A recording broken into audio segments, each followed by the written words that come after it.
Let's talk about the marriage of Prophet Muhammad, peace be upon him, to Aisha radiallahu anha.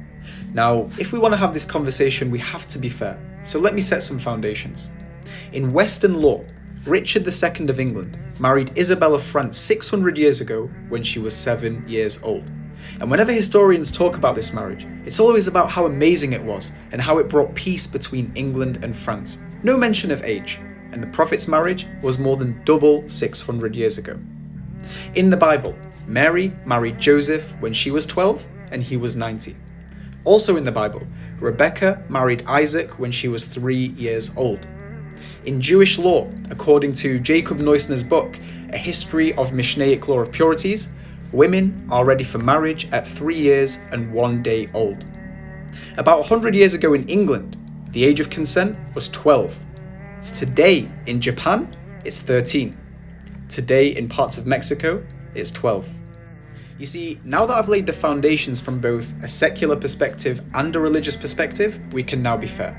So what does Islam say when it comes to the age of consent? Well, there's two conditions: mental and physical maturity. There is no number in Islam. Islam looks at the time, the place, and the customs of the people. In other words, you can't just compare a 12-year-old today that has food given to her on a plate, water on tap, central heating, comfortable beds, iPads and games, to a 12-year-old that was born 1400 years ago in the middle of a harsh desert with no guarantee of food and in need to work from an early age. You just can't compare the two. The customs are different, meaning one has to mature much quicker. And this study will show you why. Notice how in the past, mental and physical maturity are coupled together all the way until the present moment where there is now a mismatch.